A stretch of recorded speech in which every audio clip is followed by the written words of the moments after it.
por fim. Mas vocês notaram a profundidade disto? Quem é que não se lembra daquela canção popular? Trabalhar, eu não, eu não. Mas ninguém se iluda. O trabalho é a condição da vida. Na vida eterna, não essa vidinha que passa como um sopro. O trabalho é a maior bênção de Deus. Isto faz parte da cruzada de reeducação geral. Por isso a reeducação geral abrange toda a seara dos soldadinhos de Deus e da mocidade legionária.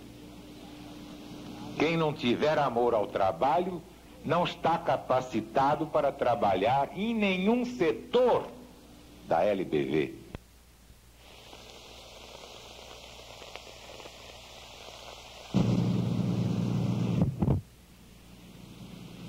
Daí exatamente, uma minoria de trabalhadores e uma maioria de vampiros e vampiras que se aboletam e sugam o trabalho alheio. Exploram o trabalho alheio. Estará a LBV livre dessa catástrofe? Será que cada funcionário vale o que come? Faz por onde merecer a bênção de Deus?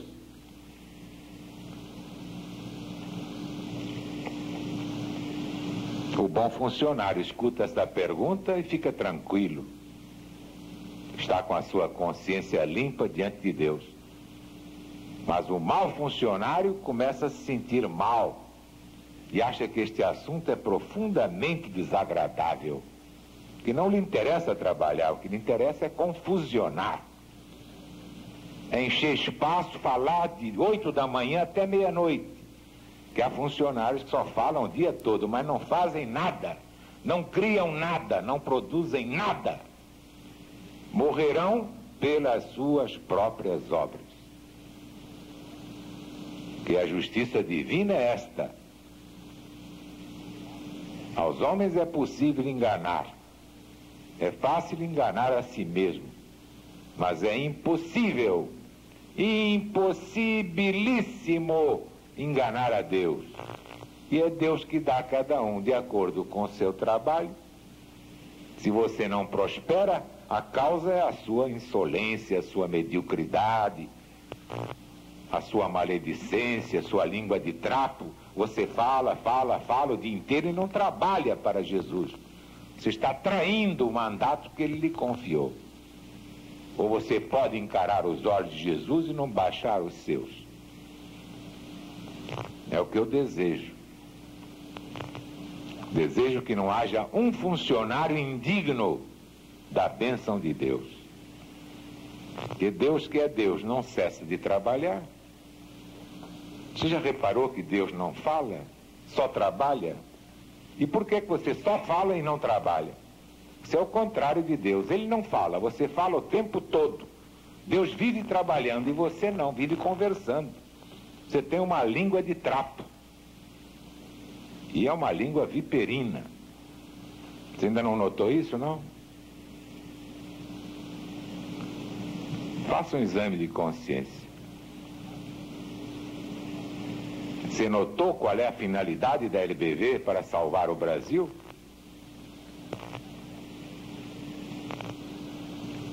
Qual é a finalidade da LBV? É a mesma de Jesus. Restaurar a verdade que é a base da legítima autoridade na moral divina. Só governa quem está com a verdade de Deus.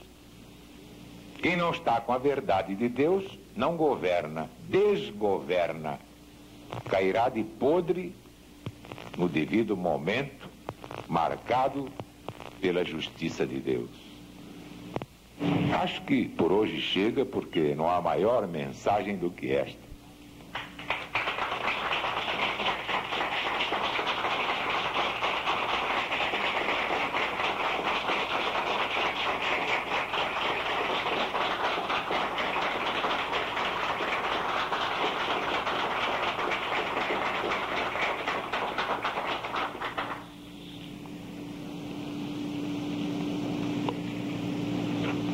Nada como a gente estar dentro da verdade divina, sentir Deus no seu coração, porque tudo mais é vaidade. Qual é a conditio sine qua non de ser feliz? É de viver a lei de Deus.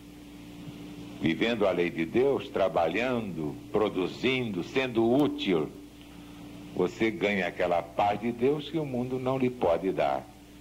Nem o dinheiro, nem o sexo, nem o poder político, nada, nada, nada. A sua felicidade vem do poder de Deus. Essa paz divina que não se compra nos supermercados. Por isso, aqueles que têm consciência do seu papel na vida humana, despertam, encontram o caminho que é LBV e tratam de se inscrever legionários de Deus.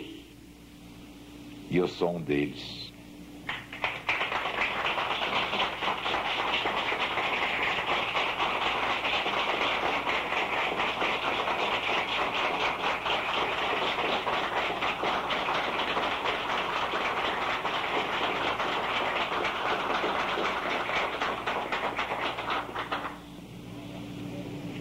Vamos ao encontro de nosso Mestre e Senhor.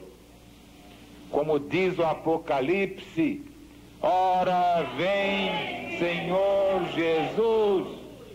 Deus está presente. Viva Jesus em nossos corações. Para sempre. LBV chamando. LBV chamando. E é a chamada geral do fim do ciclo.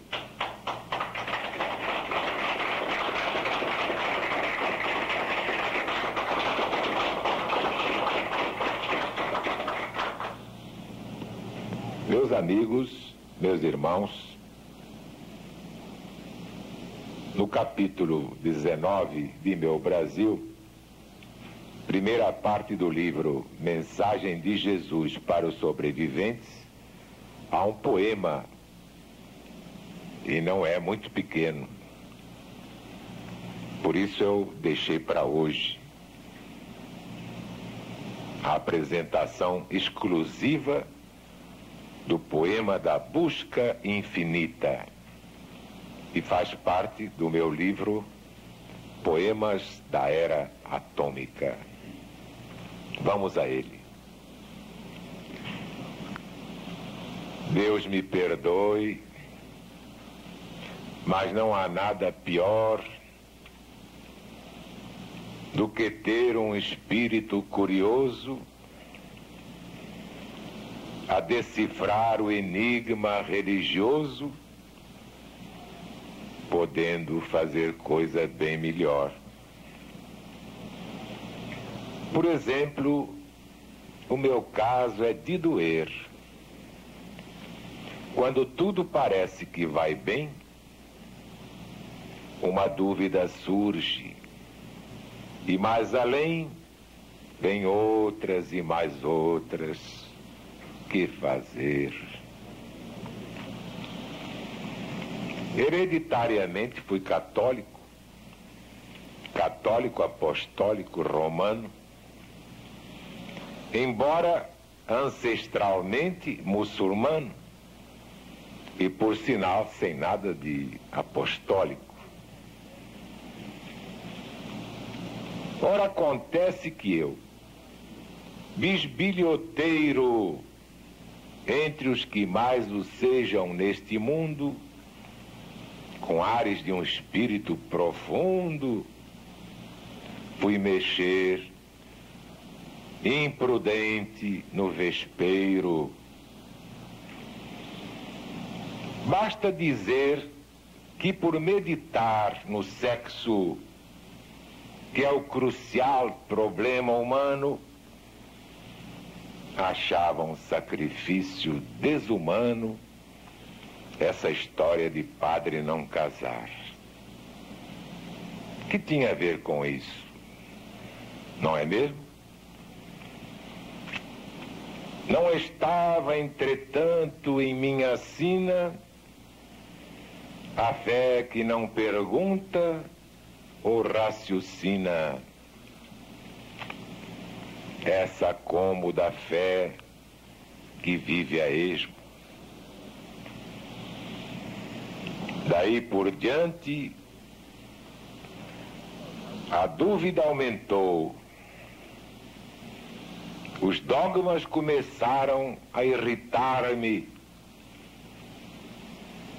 No catecismo, a turma deu alarme e o padre Sebastião me censurou. Nem foi preciso mais. Nunca aceitei castigos e carões sem procedência. E não quis saber mais de penitência. As aulas do vigário abandonei. Como a pobre alma humana se transforma, tangido pelo instinto religioso, esse anseio congênito e imperioso, abracei os princípios da reforma. Que diferença, para ser sincero. Horizontes mais amplos se me abriram junto àqueles hereges que faliram, ouvindo as cantilenas de Lutero.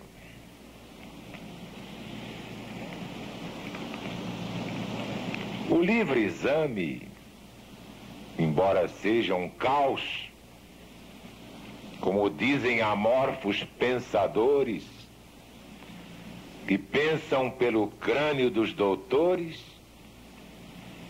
destrói tabus, fanáticos e maus.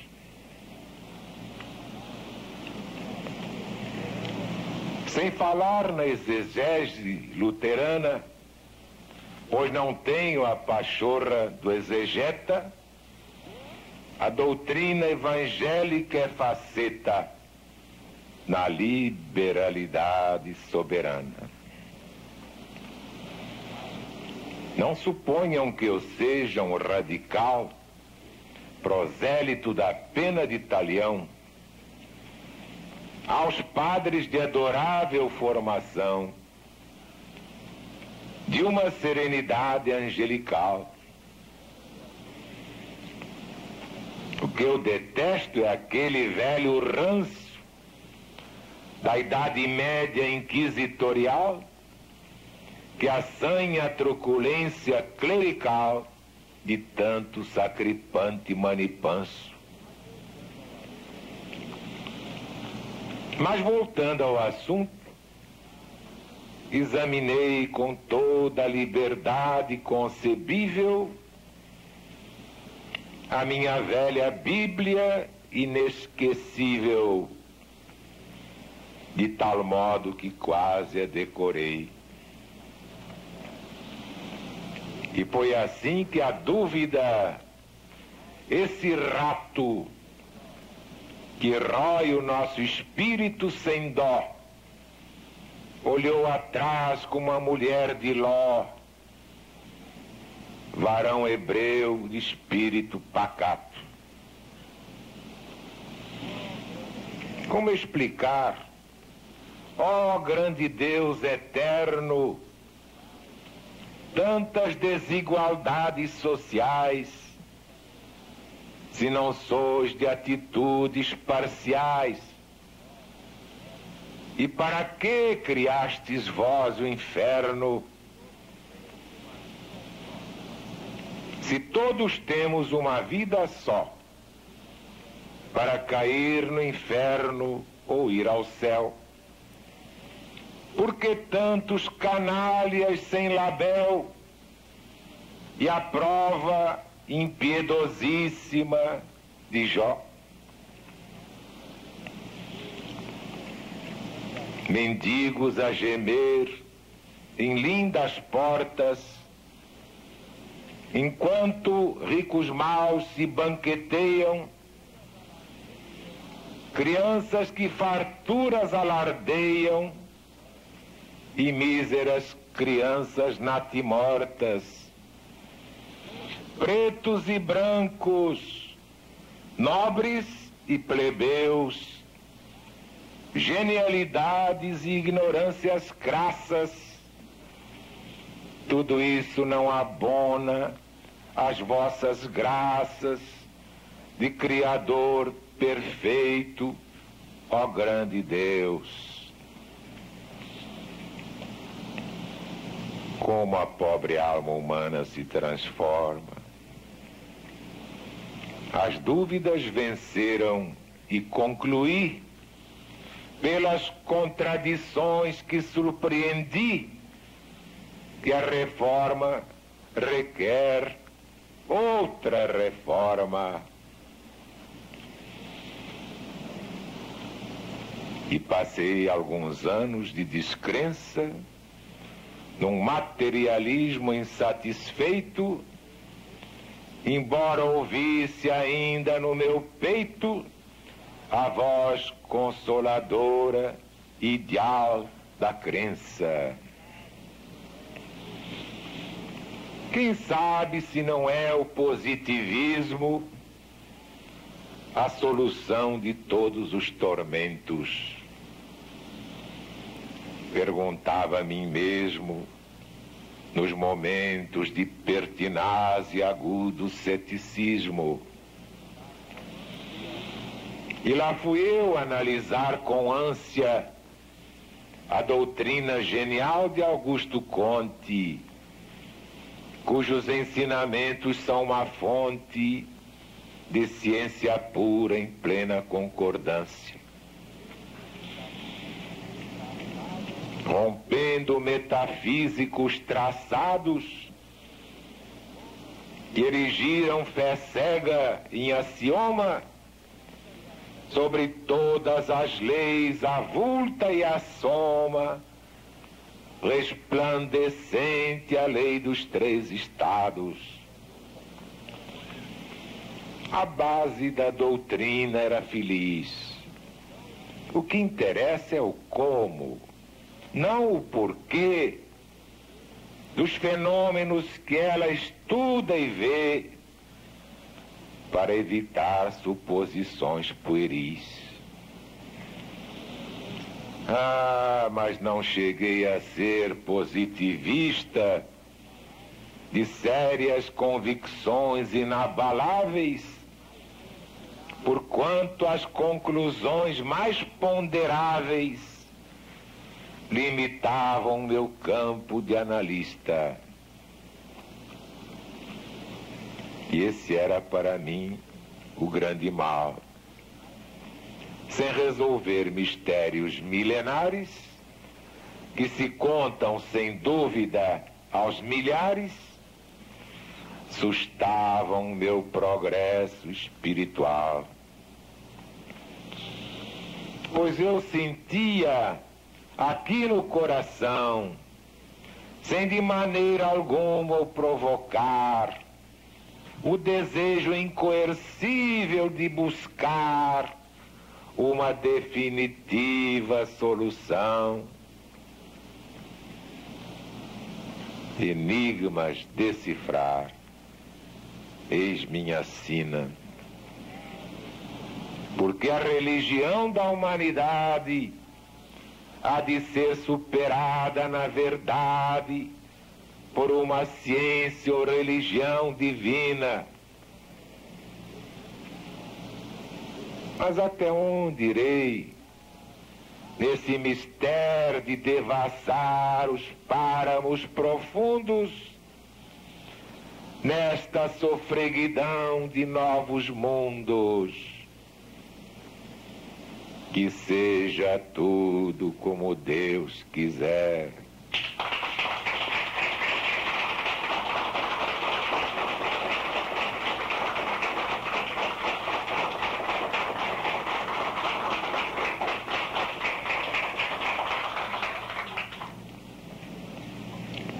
Eis aí, meus amigos, meus irmãos, o poema da busca infinita. Muita gente pensa que isso aí é minha história. Claro que não é.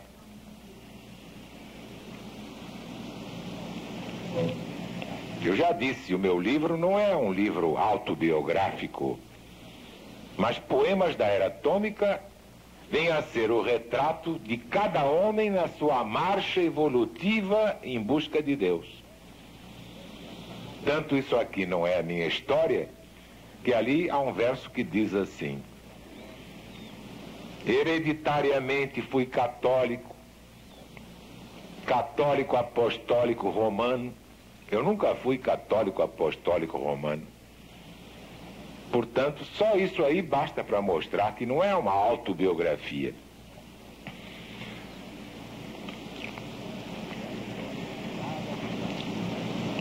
Mas é a história de cada criatura em busca de Deus, procurando soluções para os problemas que lhe parecem insolúveis do mundo e da humanidade em geral.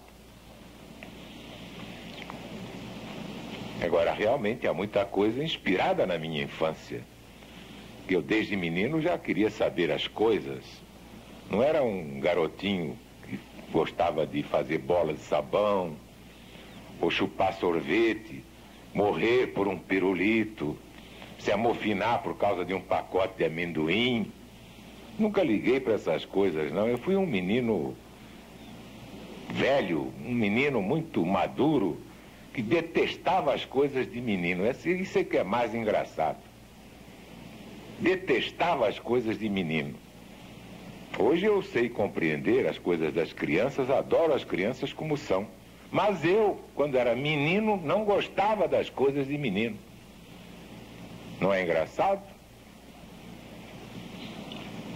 Basta ver que o padre Sebastião ficava louco comigo, porque eu ia lá e fazia perguntas que ele não sabia responder.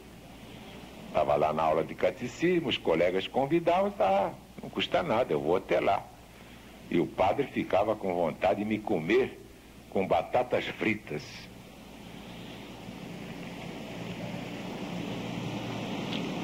Mas toda essa transformação, geralmente é o que acontece com todos.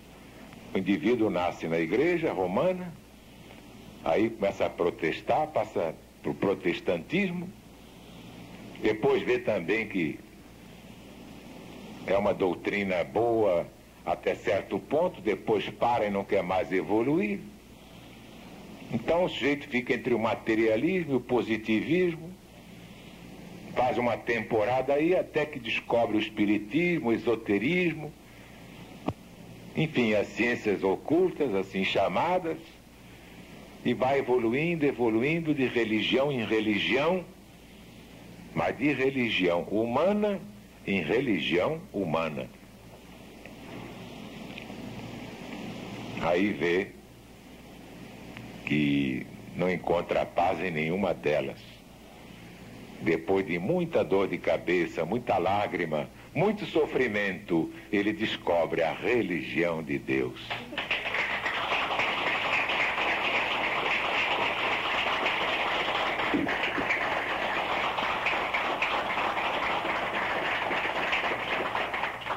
Deus está presente. Viva Jesus em nossos corações. Para sempre.